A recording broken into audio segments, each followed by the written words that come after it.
Cyberpunk 2077 is set in an alternate universe where the metaverse has actually succeeded. People, instead of touching grass, play the metaverse.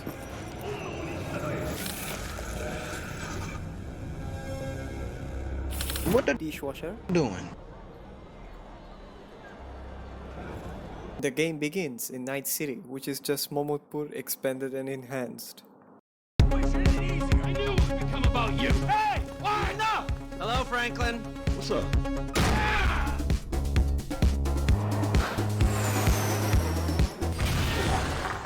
The city center, where the rich look down on the poor. Certified Gulshan moment. Valentinos, who also control Haywood, which I will get to in a second. They are a gang of drunk Brahmanbarians. Then we have Haywood itself, which is just digital Momotpur. Calling all units. Reported sending the suspect's data now. Endless violence.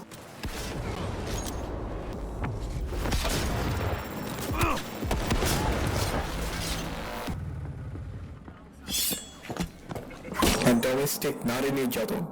I mean, women respecting real Bangladesh. All the way down south, we have Pacifica, which is just Cox's Bazar. Digital edition. Trademark. It is controlled by the Voodoo Boys who have degrees in IT from Indian Tech Support Group. Trademark. Owned by David from Microsoft. The other part of Pacifica, also known as Kurigram, is controlled by the animals. Their leader is James Charles. Then, we have Santo Domingo, which is supposed to be a middle-class utopia, but failed, just like Bangladesh Uttara apartment project.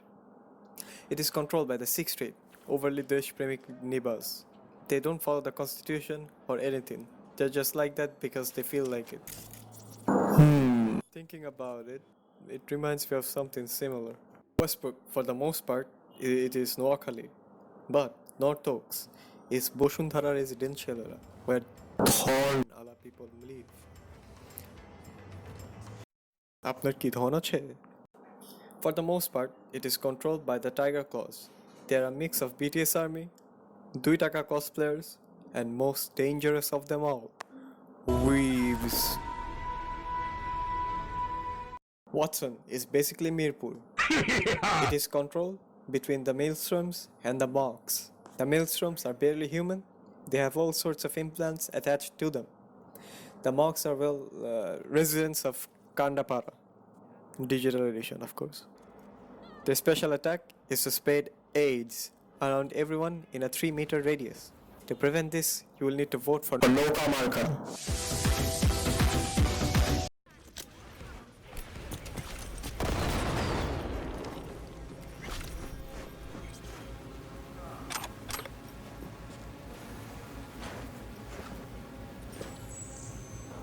The graphics is good, yes. Even on lower spec devices, the game still looks outstanding and breathtaking at times.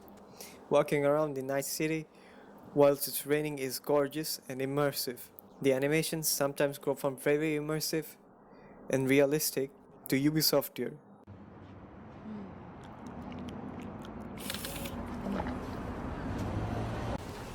You can have the world's best particles and effects, but the immersion is shattered until one of the NPCs start doing this.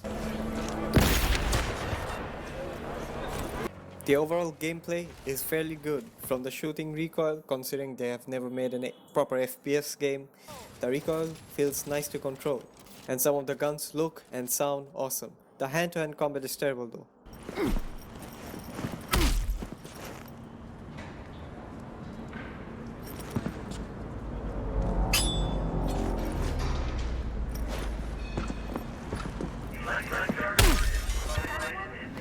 The driving, on the other hand, it feels like driving through a farm gate at 4 p.m. with your abusive girlfriend in the trunk screaming at you because you won't buy her a ticket to BTS concert. The vehicles are also quite well designed, everything from their interior to the exterior. It all looks and feels believable and real, all the way from different details from the vanilla variant to tuned variant to the nomad variant. All of these variants feel familiar yet different to drive as it should be. The combat after numerous patches is quite lackluster. The enemies just stand there menacingly. Sometimes they will rush you if they feel like it.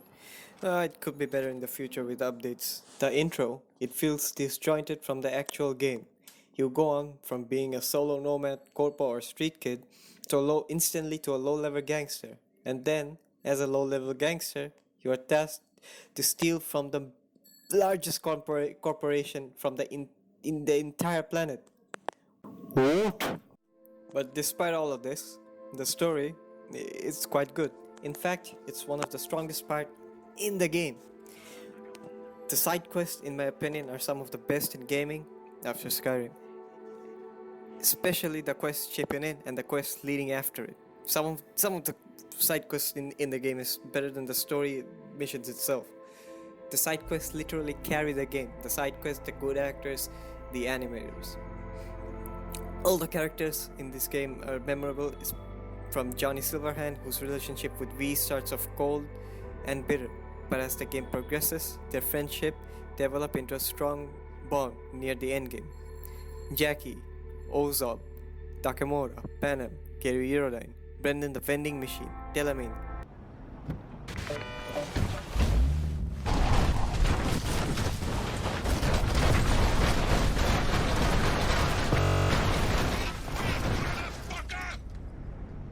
Johnny, see what happened? Something feels off here. You don't say. Skippy, Bad user! Bad user! etc. These are some of the well-written characters, at least better than whatever Ubisoft will ever make. Overall, when Cyberpunk is at its best, it is a memorable experience. Despite the endless amount of cut content, false promises, the game is still brilliant, fun, and an enjoyable experience. I mean, at least better than Assassin's Creed Odyssey, am I right?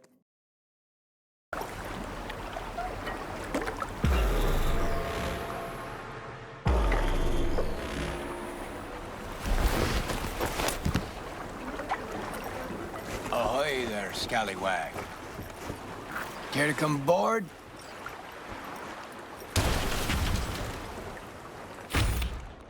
Up for a cruise around the bay. Kicking in with old Carrie?